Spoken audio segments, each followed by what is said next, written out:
we're so excited to be here today, and thank you all for joining us. We're here to talk about breaking the cycle of domestic violence in your community and how we did it with a program that we developed called Heart and Hope, Building Resilient Families. So just a little bit about our county. It's called Elko County. It's in the northeastern corner of our state. We have about 54,000 people who live in this county. Some of our communities, we're in our county seat, kind of in the center of our county, and it takes us about 2 hours to get to certain counties.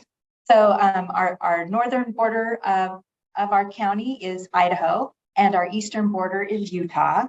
And actually our county is not even considered just rural, but also frontier, which means that we're really, really rural in this part of our state. So just to give you an idea, most people think, oh, you must be from Las Vegas, but it takes us about 7 hours to drive to Las Vegas. And to get to our campus, it takes us about 4 hours. We're about 290 miles from campus. And so today we're going to talk a little bit about domestic violence. We're also going to look at Extension's role and how can Extension address the issue of domestic violence. We'll mention and talk about how much support we have received through this acceleration grant, through the new technologies in agriculture extension with the Extension Foundation. And we'll talk a little bit about our Train the Trainer program that we're hoping to do as well. And then we want to make sure that we're able to answer your questions. And so the first thing we'd like you to do is jump in and answer these questions. So if you will either Jason will have in the chat the link to the Menti.com, or you can go ahead and take your phone and take a picture of that and answer the questions on the phone. So the 5 questions that we're going to be asking right now is, do you know about the forms of abuse used in domestic violence? How much do you know about national statistics on domestic violence, the impact of domestic violence on adult victims and survivors, and the impact of domestic violence on child victims and survivors? And then what is Extension's role in addressing domestic violence? We'll give you a second to answer those. All right, as Jill mentioned, you can scan the QR code or enter the Menti.com code, or just click on the link that was put into the chat. So everybody's been busy putting the responses in. Excellent. And it looks like people are somewhat familiar with domestic violence and its impact, then statistics, and then least likely or least knowledgeable about Extension's role in addressing domestic violence, which is certainly an area of the presentation we'll get into and are excited to talk about.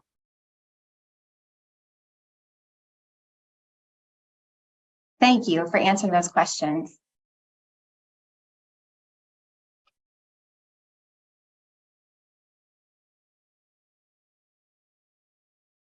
All right, so we'll jump in. We're going to start off just getting everyone on the same page about what is domestic violence and the forms of abuse that people use when they're involved in domestic violent relationships. So the Department of Justice defines domestic violence as a pattern of abusive behavior in any relationship that is used by one partner to gain power and control over another partner. And that relationship can be an intimate partner, an intimate relationship, and that's what we focus on in the Heart and Hope program. But domestic violence can also include other relationships, such as with roommates, siblings, and elder abuse by their children. It occurs to anyone across all, race, ethnicities, religion, gender, sexual orientation. It occurs across people regardless of their socioeconomic status or their education backgrounds. Research does show that people of color are more likely to experience domestic violence. So for women, our Native American population experiences the highest rates of domestic violence, 64% of Native American women, 57% of Black women have reported experiencing domestic violence by an intimate partner in their lifetime. And for men, that highest category is Black men at 58%, multiracial men 52%, and American Indian men at 51%. An abusive partner might use multiple ways, multiple types of abuse to control their partner. And you see those different types of abuse listed here on the screen. Sexual abuse includes things such as rape, marital rape, and unwanted sexual contact. Physical abuse includes things like slapping, pushing, shoving. There's also more severe physical violence, such as being beaten, burned, choked, or having a weapon used against them. Psychological abuse includes statements that are made to isolate, monitor, control, or threaten their partner, and it slowly creates this dependence on the abusive partner. Emotional abuse includes statements made to degrade, to demean, or humiliate a partner, and it slowly chips away at their sense of self-esteem and independence. Financial abuse includes limiting a partner's access to money and employment, or the reverse of that, forcing employment, and then also controlling all of the income. And it could go to the depths of wanting an account of every single dollar within the bank account. Stalking includes harassment that will create feelings of fear and concern for safety by the partner. And then control of reproductive health includes forced sexual relations without the use of birth control or forced attempts to become pregnant against a partner's will. Often we think of physical abuse as the most noticeable form of abuse. It's not the most common form of abuse. It can be months or years between physical violent episodes, and a look, a gesture, or a comment made by the abuser to remind that partner of the former physical violence is enough to control their behavior. Then we'll move on to some national statistics. And you see here, this comes from the Center for Disease Control. This is their national survey regarding the prevalence of intimate partner violence across the United States. It's a national representative sample of people 18 and older in the United States. And you see here on the screen, 1 in 3 women have reported severe physical violence from an intimate partner. So again, that's things like being beaten, burned, choked, or having a weapon used against them. That's also reported by 1 in 4 men. 1 in 5 women and 1 in 3 men report experiencing sexual violence by an intimate partner in their lifetime. And for stalking, 14% of women and 5% of men report having been stalked by an intimate partner in their lifetime. So these numbers come from a 2016-2017 report. It was collected in those years, and then it was published in October 2022. We do see that these numbers are increasing. The last survey done by the CDC was in 2010.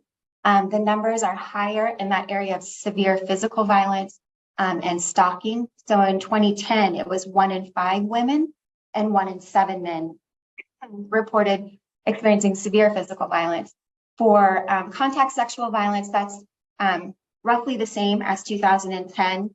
And then for stalking, that has increased. So in 2010, it was 10% of women and 2% of men. So looking at these statistics, if there are 20 women in the room, that means on average, 7 of us have experienced severe physical violence in a lifetime. 4 of us have experienced some form of contact sexual violence, and 3 of us would have experienced stalking. And then those numbers for men, if there are 20 men in the room, those numbers change to approximately 5, 3, and 1.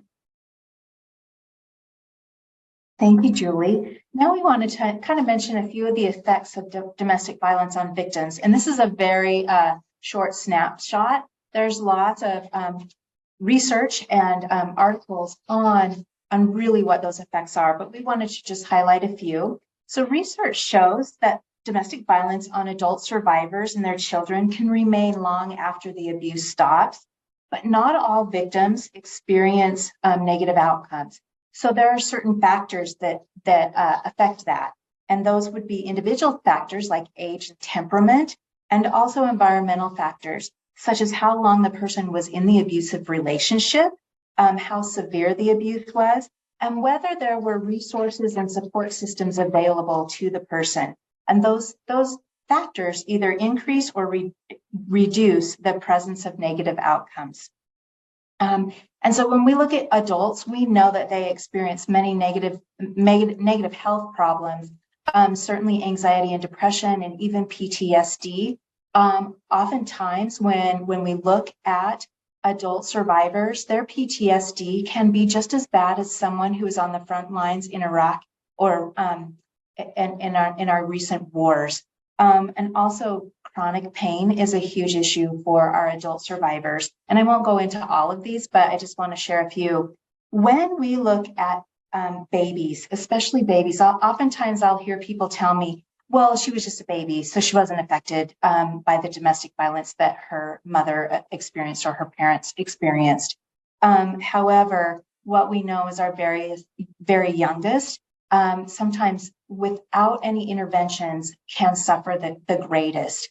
And when we look at sleep and feeding disturbances, yes, it might begin in early childhood or infancy, and that can follow them throughout their lives if not addressed later on. And then, of course, as we look at some of our kids, we wonder how come this kid is always in the nurse's office at school. It can be a lot of those that anxiousness or feeling withdrawn, or we'll have the opposite of kids acting out, but oftentimes that can go back to the things that are happening in their home or have happened in their home. And then when we look at our young adults and teens, we can see that sometimes they might also be struggling in a way. And we also know that children and teens can become victims of domestic violence if they try to intervene in parents fighting. And we see that often in kids like that. So those are just some of the examples that we wanted to share of effects, but certainly just a very quick Google Scholar search, you can find plenty of research articles on the effects that domestic violence has on adults, children, and youth. And then now we're going to do an activity just to keep you all engaged. And so what we'd like to do is have you click on the link that Jason has provided, or to take a photo with your phone of the QR code there for the Menti.com. And we want you to read the different questions and determine whether the statement, it's a statement, not a question, sorry. Read the statement and determine whether it's a myth or a reality. So if it's a myth, you're going to keep the button on the 1. And then if you think it's reality, you'll move it over to the 2.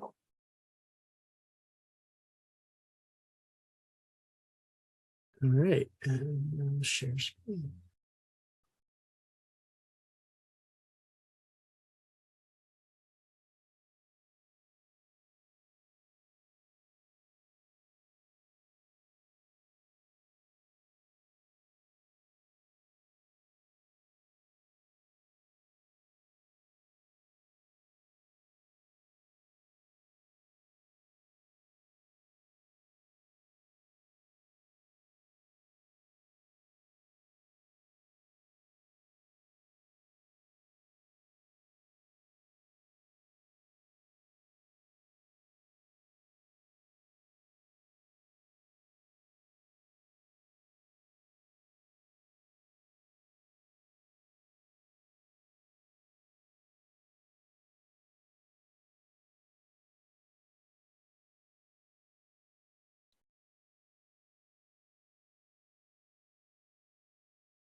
Well, how are you doing? Are most of you finished?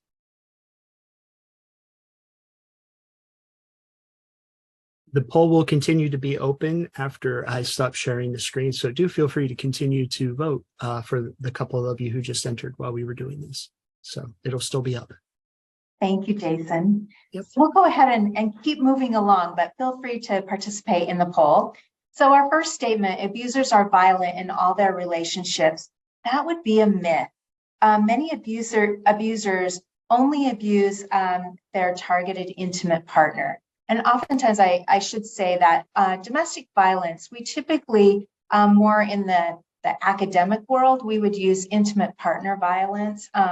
But domestic violence covers lots of different things. But intimate partner violence really is focused on one person using control and power over their intimate partner, whether it be a boyfriend, girlfriend, husband, wife, someone that they have a relation, a close, intimate relationship with. Also, some abusers are very successful in their professional lives and very charming to others. They present a good image to their friends and their family, employers, and their neighbors. And that can actually give an abuser more power and control because people are less likely to believe that the abuser could be capable of harming their partner. And then the second statement is, if it was that bad, the victim would leave. So there are many reasons that a victim might not leave, or many reasons that a victim may leave and then return to their abuser. And one of those reasons is children. It's much more likely that a person will either not leave or return back to their abuser if they have children, just because they are very fearful of what might be happening to their children if they leave. And of course, the abuser may use custody battle as one of the reasons to keep that person in the relationship. Also, not being able to take their pets to shelter can be, or to temporary housing, is another big reason that people don't leave. And then having the lack of financial resources to actually make a move, to be able to move out, to get into a temporary housing, makes a big difference.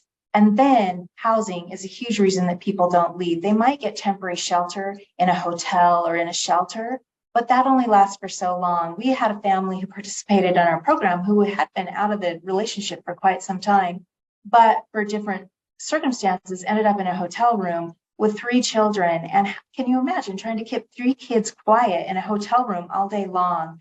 It's very, very challenging. Also, we know that family members get a little tired of relatives staying with them after a long period of time. And so those are examples of why housing isn't always easy for our survivors. Also, abusers often isolate their partners from their family and their friends and those who support them. And so when they leave, they may not have that support that they need to be able to make it on their own. And then abusers also exert that emotional abuse that Julie had mentioned earlier, that idea of when they chip away at that self-esteem and use all that name calling, that person doesn't really believe in themselves to be able to make the move. And then the most important thing, and a victim will always know their situation better than anyone else, but the most dangerous and potentially fatal time that a person leaves is when they are trying to leave. And so we often know that when we look back at those fatality reports and understand what the situation was, oftentimes their other family members or close friends will say, well, they were trying to leave and the abuser knew that, and that's when they took that person's life. Okay, so our next statement, alcohol and drugs do not cause domestic violence. So that would be a reality. Alcohol and drugs might be associated with domestic violence, but they are not the cause. Not all abusers drink, and not all people who drink are violent. Violence often continues long after drinking has stopped, and intoxication, though, can increase the severity of the abuse. And it's important to remember that domestic violence and substance abuse should be understood and treated separately or as independent problems. And then our next statement, domestic violence is not an anger management or an impulse control issue. So that's a reality. Anger is not the cause of abuse. It's a conscious choice by the abuser. Abusers use anger as an excuse to rationalize their abusive behavior. Typically, their violence is targeted at a certain person or people at certain times and places.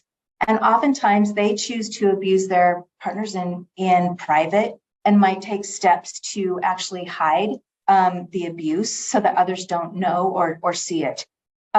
They also choose their tactics strategically based on what's the most effective way to gain power and control over their partner. Perpetrators often show their ability to control their anger by becoming really calm and reasonable when they're explaining the abusive incident, especially in a situation when law enforcement might be called to the scene.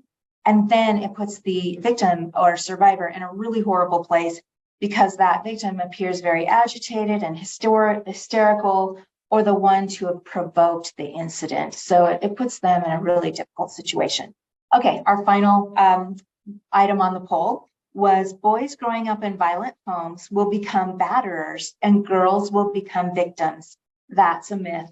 So not all children who grow up in homes where there's domestic violence, or if they've been directly abused, will become perpetrators or victims.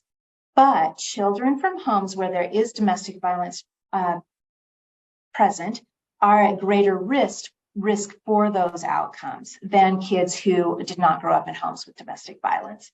And so remember that exposure to physical or sexual abuse or domestic violence is only one risk factor for future violence. But there's other factors that also can lead kids to be more likely to become abusers or victims. And those would be growing up in impoverished communities where there's a lot of exposure to guns and violence and drugs and other crimes. Having parents that use harsh or erratic discipline, and then also being isolated from their family or their school or their community. All right, Julie, I'll send it to you. Thank you. And it's so important to go over those facts and myths around domestic violence, because there are a lot of myths out there, and it tends to taint or flavor the conversation around domestic violence.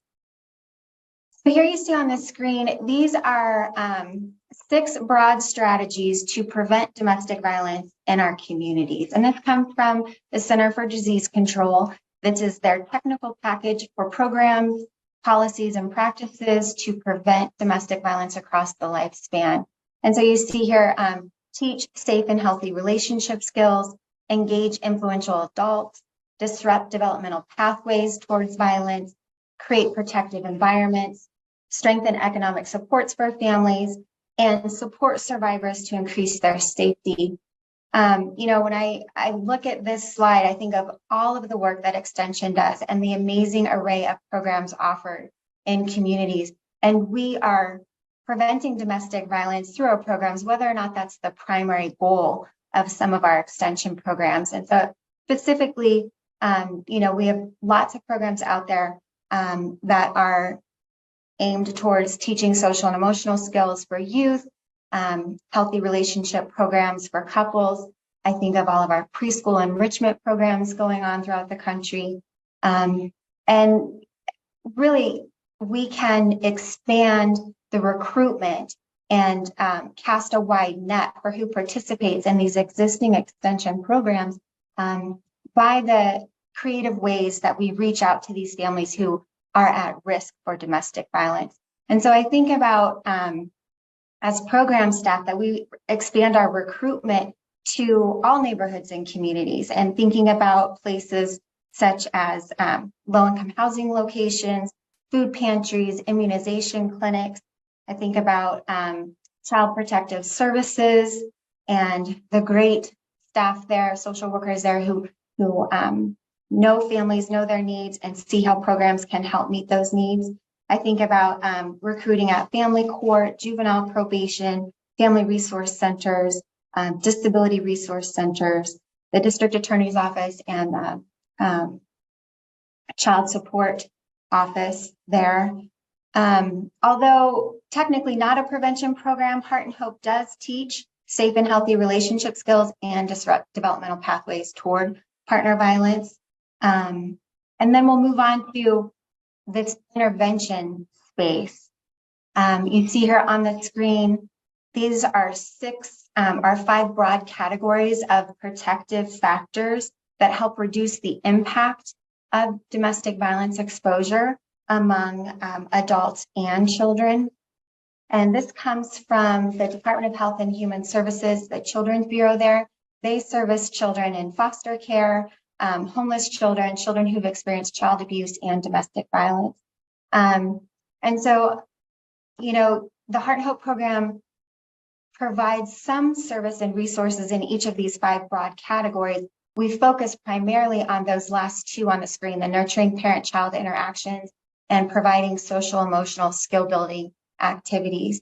For parents, it's an emphasis on communication and an emphasis on positive guidance strategies so that they're not using the punitive discipline that they may be familiar with. And there's also this emphasis on parenting styles and how to be a kind and firm parent that has boundaries and conveys those boundaries and expectations in ways that are respectful. The program also focuses a lot on social emotional skill building, knowing that that helps reduce externalizing behaviors and internalizing behaviors among children. Thanks, Julie. So now that we've kind of described why domestic violence is a preventable public health problem, this is a snapshot of how we got started in Elko County. Back in 2012, I published a needs assessment, and this is just the 12 questions out of 80 that I asked on all of our 6 program areas. And so this is just in our children, youth, and family issues in our county. And as you can see, the respondents that responded to this needs assessment identified preventing child abuse and neglect as the #1 issue in our county. And that was actually the #1 issue across all the 6 program areas. And then second, ranking in our children, youth, and families component was preventing domestic violence and abuse. And so really that issue was 6th overall, but still very high in recognizing what an issue this was. And how this got started is one of my colleagues in another county across the state saw my needs assessment. She was one of the reviewers of the document, and she had already been starting to work a little bit in the domestic violence realm and extension. And so the two of us teamed up together and created the precursor to Heart and Hope, which was called Heart and Shield. And then to give you a little bit of information about our Heart and Hope Building Resilient Families program, our goal is to increase those protective factors so that families can break the cycle of violence. We do a 9-week program, 2 hours in length, and we hold it in a private location so that people feel comfortable attending and know that not everybody in the world knows where it is and when it is, and also to hopefully prevent stalkers from finding out about the location. And then our activities focus on parenting skills for our adults and social emotional skills for our children, youth, and teens. And our audience, our participants are eligible if the adult and or the children have been victims or are survivors of past domestic violence, which means that those who are in crisis, those who are currently with their abusive partner or either living with them or still with them in a relationship, right now they're not eligible for our program. We know that sometimes when survivors are participating in programs where they're learning skills, if they're still with their abuser, oftentimes the abuser will ramp up the control when they see that their partner and their children are gaining skills. And then secondly, our program is open to those adults who have custody of children. So that could be someone who's a foster care parent or a relative who might have custody of children. And so that it would be the children who have been exposed to domestic violence. And then our third situation is that parents who might have been exposed to domestic violence when they were children, and they oftentimes have come to us and said, we want to join your program because we want to prevent how it was that I was raised. I don't want to walk in those same shoes as my parents did. And so in our situation, because we are so rural, it's very hard for us to just focus on that #1, which would make, of course, the most sense to only focus on those parents, but in a rural area to make sure that we have enough participants in the program for each session. That's why we include these 3 different groups. And then you're not eligible if you can't bring your children to some of the workshops. We know that some parents are in a custody situation where the kids have to be with one parent 1 week and then the other parent the next week. And so we allow for that, allow for understanding that kids might have soccer practice or other activities, but by and large, they hopefully can attend. If a parent cannot attend with children, we recommend a number of other community resources, but we don't usually have them join our program. And oftentimes this program is not a program for couples. And we receive questions about, why can't my spouse come? Maybe they are in a new relationship, and they want that person to learn, and so that they can better parent the stepchildren. And while that's a great idea, we also notice that it makes it challenging for our parents when we have couples, and then we have those who are coming as a single parent. And so what we recommend for those is that one parent come with the children one session, and then the next session turn around and have the other parent come with the children. And that has worked really well, and families have responded well to that setting. And then finally, our format of the program, we start with a welcome. We're fortunate we were able to get donations from restaurants and businesses to offer a family meal. And then we break out into age-appropriate groups. And so parents are in one room. We'll have young children in another, our youth in a different room, and teens in a different room. And we're all focusing on topics that Julie will mention in just a second. And then at the very end, the last half hour of our 2-hour program, everyone comes back together as a family, and we do activities that reinforce what they've learned in their activity. And then we have homework for our parents, or we call it take-home activities. We thought that was a nicer way to put it. But asking parents to practice those skills throughout the week that they just learned in Heart and Hope, and practice those. And then we just have them report out when they come back the next week to tell us how it worked, and maybe problem solve and figure out how it might work a little bit differently. Yeah, we think that part is such an important piece of the program. We know that learning and using new skills is going to be awkward in the beginning, and it won't be automatic, and they may not see success right away. But we also know that with some time and routine, it gets easier. We have on the slide here our meeting topic. And so you can see here, these are the topics across the 9 weeks for parents. And children, youth, and teens are also exploring similar topics, with the exception of meetings 5, 6, and 7. They deviate from what the parents are learning. And we think that these additional topics for children, youth, and teens on friendships, sparks, and calming strategies is more developmentally appropriate for them at their age. And so these topics come out of what the research says helps families cope with the trauma associated with domestic violence. Parents start to connect the dots, or make sense of all that's happened, and especially in that area of children's development. I can recall one parent who had a toddler and had some extreme tantrums, and really going through developmental milestones and possible effects of child exposure to domestic violence. She began to see those tantrums not as just pushing her buttons or trying to be manipulative, but really coming from that source of exposure to domestic violence. And it allowed her to change her response to her child's behavior and remain more calm and more present and more helpful. I would say, it's important to touch base here about infants and toddlers. It's a family program. Children 0 to 18 can participate.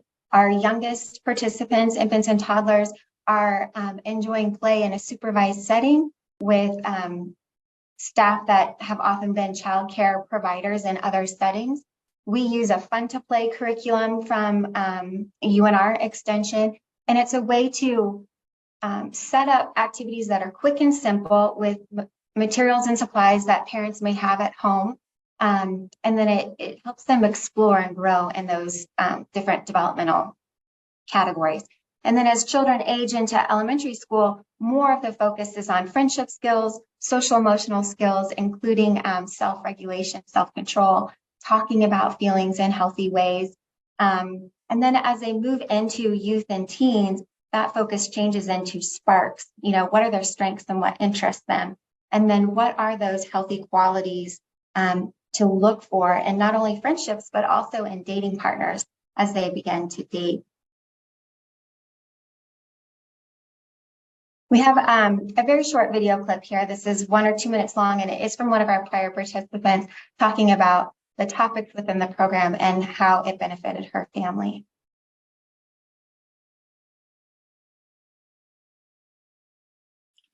Hi, my name is Crystal. Me and my children participated in the Heart and Hope program. I originally learned about the Heart and Hope program from the District Attorney's Office here in Elko. I am so thankful that me and my children had the opportunity to participate in this program. It has helped us tremendously. We learned a lot about communication and how to communicate with each other.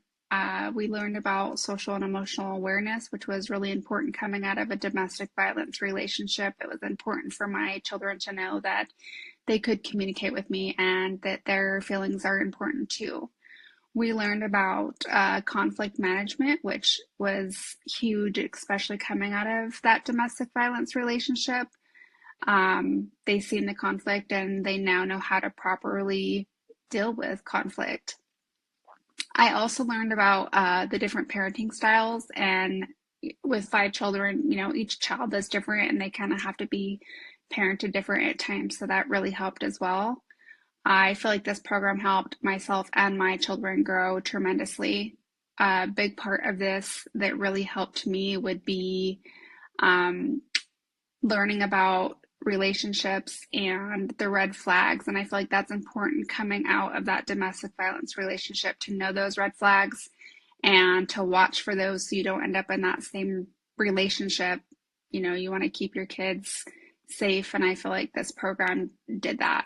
I would definitely encourage anybody that's been in, a domestic violence relationship or struggling with communication with their kids to participate in this program.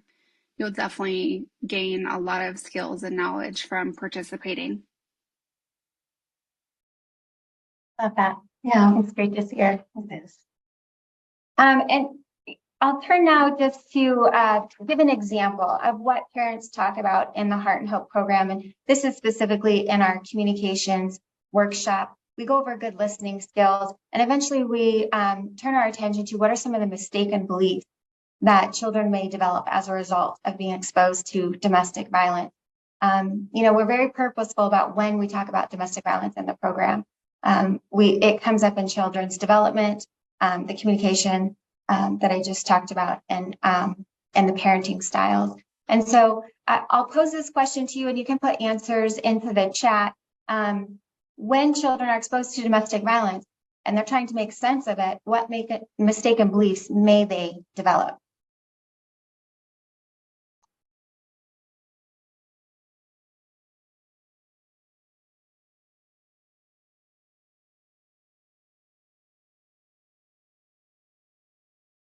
Their fault.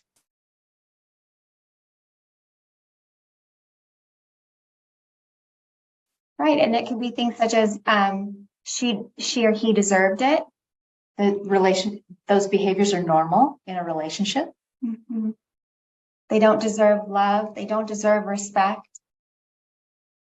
Exactly. And then that conversation moves on. We encourage parents to look for natural opportunities to talk about the domestic violence they may have experienced, even if it's been years since the domestic violence. And we ask parents to think through, what do they want their children to know? And this is another question I'll pose to you. What do we want children to know about the domestic violence that will correct these mistaken beliefs? And you can enter your comments in the chat again.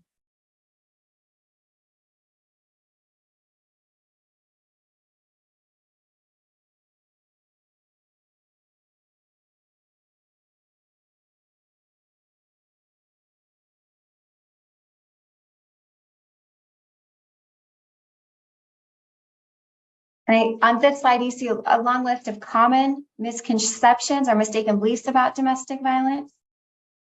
Right. This is not how a healthy relationship looks. This is not your fault. Right.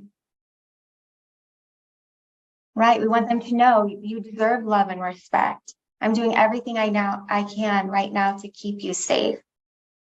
And these are important messages, and it begins to help children process what they experienced, and then also know what that pathway is toward healthy relationship, that all feelings are okay, but it's never okay to hurt, to hit anyone else.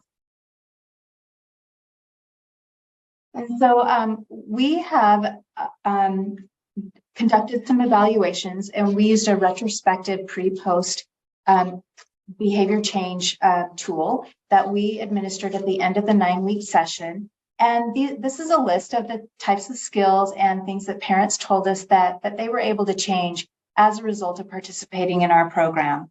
And so I think it's really helpful that they mentioned, you know, that parenting without harshness, such as yelling and spanking, really made a difference, or that they name their feelings when they are experiencing strong feelings, and then practicing self-care and calming strategies so that their kids can see them doing that.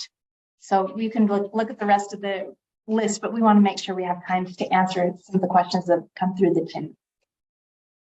And just our last few slides here, we thought we would share a little bit about how we have been receiving support from the New Technologies and Ag Extension Education Grant through Extension Foundation. And it's been wonderful to be connected with catalysts and key informants. And they're really posing good questions to us, sharing information that help us strengthen the content of the program. Yeah, we are so amazed to see the trajectory that our program has taken by having been part of the NTAE tech and received all that technical support. Our logo has been revised. We have a new case statement that we're really proud of that we'd never thought about doing. Rose is working on an ease-in article for us. And then we have a promotional postcard, and our website looks so much better. So we're very excited to have been a part of this past year. And we are moving towards this path of expansion. We're working right now on the curriculum. We've got curriculum written for the parents workshops, and now we're working on the children, youth, and teen curriculum so that we can have material ready for other communities to use. We hope to, in the next year, develop this hybrid train the trainer model so that we can begin to train other communities to implement the program. And we are headed to Las Vegas. We are very excited to see how the program works in an urban setting and what kind of impact it has on a diverse audience in Las Vegas, and get feedback in terms of how it helps low-income families, minority families, LGBTQ families. And as it says here on the slide, we hope to train 10 staff. And when we have the program up and going in that session, we hope to serve 30 adults and 50 children. And also with that, we don't want to sound like we didn't have any diversity in our own program. We have been very fortunate. We have about 25% of our population in Elko County is Hispanic and Latino. And so certainly that's almost what we have had in our program as well. And so we've been very fortunate to have staff who is bilingual, and that makes such a big difference in working with our parents, especially. Typically, our school age kids and teens, of course, they are bilingual, but our youngest children and then our parents sometimes may not be comfortable speaking English. Okay, we have some closing questions for you again. Those of you who joined a little bit late may not have got to do this, but we ask you to go ahead, go back to the menti.com and go ahead and answer those questions for us again.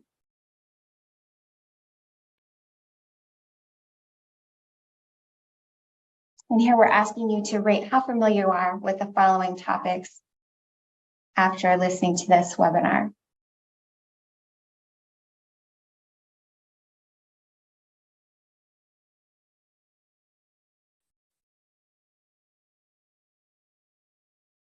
Excellent.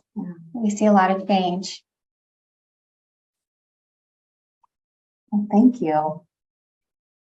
So to answer a few questions, I know I saw one question was, how do we fund this program? So back in 2013, we were awarded a CYFAR, a Children, Youth, and Families at Risk grant. That grant is through USDA NIFA. And so we had that for 5 years through 2018.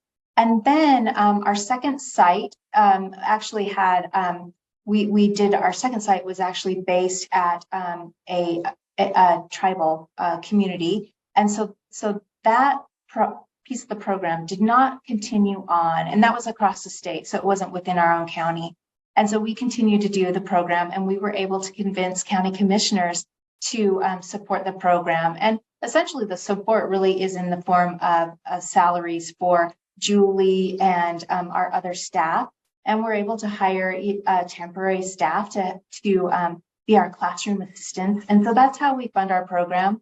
it's through county funding right now. And then it's been very helpful having the NPAE grant this past year because we've been able to offset some salaries in that way as well. And, you know, over the years, we get donations and things like that. So that's really helped with our program supplies. We also have, like I mentioned before, businesses and restaurants help us with our meal. So that's not a cost that we incur.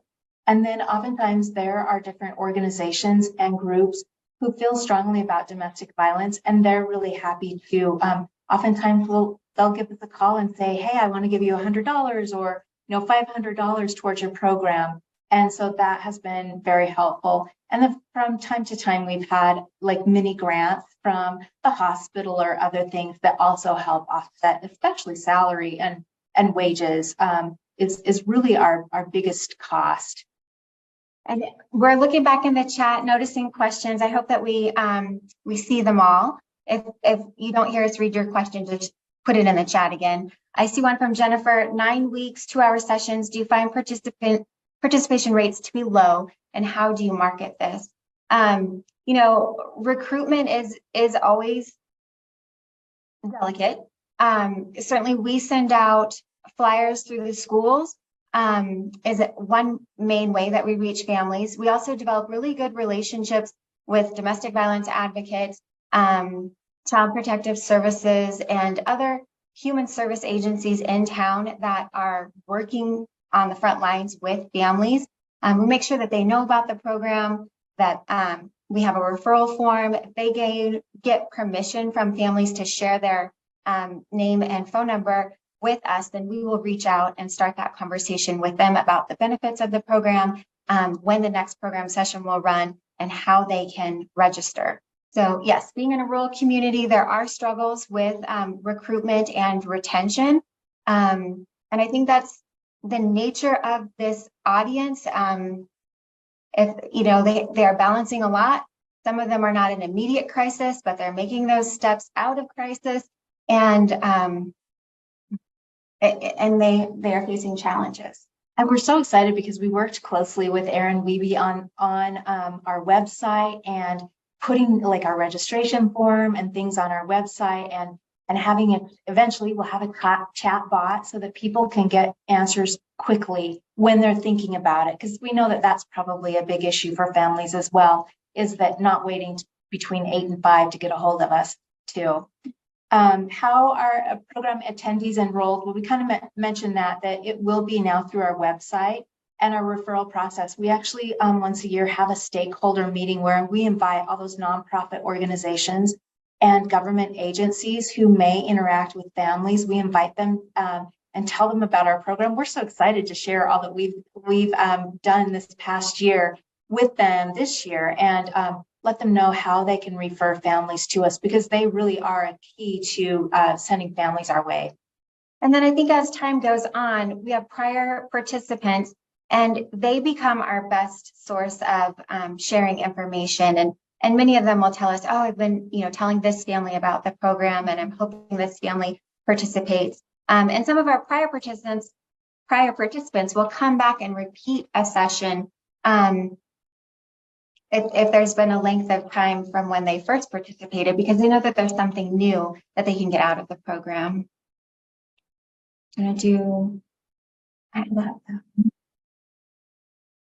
we talked about funding. Can you join any week, or do participants have to start with week 1? So we certainly prefer them to start with week 1, because each of those 9 weeks builds upon one another. And so we have said that you know, if they didn't make it to week 1, but they're able to come on week 2, that they're okay. But to start on week 3, you know, they've missed kind of getting to know the other people in the group. So either the other people in the group or themselves are less likely to share and interact as parents. And then, you know, the other part is that we talk about communication in our second week. And that's so important. And so then they've missed a big part of that. And so we just find that it's very hard to catch them up once they've missed 2. And so we encourage them. And Julie is so good at keeping a wonderful spreadsheet on, you know, those who inquired about the program, as well as those who, you know, signed up but didn't participate. And so we continue to invite them to participate. And honestly, sometimes with our families, it does take several different times of reaching out on our part for them to actually participate. Okay, let's see. Jason's saying if you need to leave early, don't forget to take a 1-minute feedback form. So he has that in the chat as well. As an extension program, do you have replication materials for nonprofits? So yep, that's what we're working on is trying to build that train the trainer piece where of course we have our curriculum, but also all those other pieces about how you might launch this in your own community. So we're certainly hoping that we can do that. Let's see, that was the good chat stuff. Let's see. Jason's put in all of our links. Thank you so much, Jason, for helping us with the tech support today. Dinah asks, how large or small are your typical groups? Yeah, so in our rural area, I think ideal, less than 5 makes it tough, especially if people don't come every time. And the largest that we've had is like 10, right? Mm-hmm. 10 parents, or families, I should say. And we also, one thing that we didn't mention is that we also allow and encourage if a parent has a support person that they want to bring with them, say that that's their mom or it's their sister or it's their friend. And interesting enough, I would say almost all of those support persons also has domestic violence in their background. And so they were learning skills right along with it. Is there anything else? We had one final question for those of you who are still with us in terms of, having listened to this discussion on domestic violence, what topics would you like to know more about? And that would help us think through as we look at this train the trainer model and what we will include in that model. What would you like to know more about? Mental health and wellness programs. That's a great one, Jennifer. So woven into our curriculum, we focus on that wellness, that we call it stress management, but it is all that trauma that people have experienced. There's a lot of mental health issues that might be part of that. And certainly we see that anyone who can access mental health services, counseling and therapy, we certainly encourage that as well.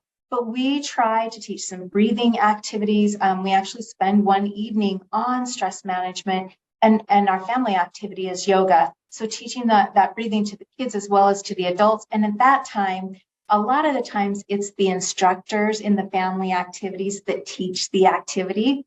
However, in yoga, we teach the youth and teens and children a few yoga poses, and then they pick the ones they like the most, and they teach that to their parents. But it's been fun. Some of our parents are like, wow, I've never done yoga before, but this is something I want to continue to do with my kids. So we really do see some huge value. And with our youth and teens, we actually have one lesson that is just focused on what we do, the yoga, but then we pick another activity as well with them, just to focus on that idea of being mindful and having a mindfulness practice, and having them really explore what it is that they like to do that can help them feel safe and calm, whether that's journaling. A lot of the kids that I've worked with, I don't find that that's their thing, but it just, what is that outdoor activity that they like, or where can they go to feel safe and calm? And Marcia here adds how to discuss this with kids, which is an excellent point. We move into, when to find those organic opportunities, what feelings might they express, and how really to acknowledge the feelings when they have those intense responses. Maybe they're not ready to talk about it, and to leave the door open, have that invitation. I'm here, I'm ready to talk about it when you're ready. Well, we're very specific, even though talking about what's the difference between sadness and depression. And then when does that, what do you do about that? Who do you reach out to? And we just spend a lot of time with the kids talking about what adults in your life could you talk to? We also explain that confidentiality is really important to our group, but if they talk about harming themselves or others, then we do report that. And, we've had that, and that's such a big issue. And it's in a rural community. Here's the great thing is that from time to time, we run into people in the grocery store or other places in the community. And we always allow them to be the ones to come up to us. We don't want to kind of out them that they were in our program. But oftentimes they'll just come up and have a smile, and we can tell that things are so much better than they were even when they were in our program. So that's a huge benefit, I think, to being in a rural area. Thank you for the time today, and I'll stop sharing and turn it back over to Jason. All right. Thank you. Thank you both very, very much for your presentation this afternoon. An important topic with a lot of implications for a lot of different folks. So we're glad you were able to join us today. So for the those of you who are here, I did stick a couple of links into the chat. There is the link to the 1-minute feedback for today's session. So please do take a moment to fill that out. And Program Center Stage is one of our 3 professional development series. So if you haven't, please take a look at the link in chat to see some of the other offerings that we have going on within those 3 programs. And then last, up next month on August 28th is What's Extension Doing in Workforce Development, an update from the Workforce ECOP Workforce Program Action Team with Rob Russell at the University of Missouri. There's a lot of interesting things happening with that, Pat, and a lot of good things coming down the pipeline and some opportunities on the horizon. So please tune in next month to see what's happening with in the extension workforce development realm. And with that, again, thank you to both of our presenters today, and have a good afternoon, everyone. Hopefully we'll see you next month at Program Center Stage. Thank you, Jason. Thank you.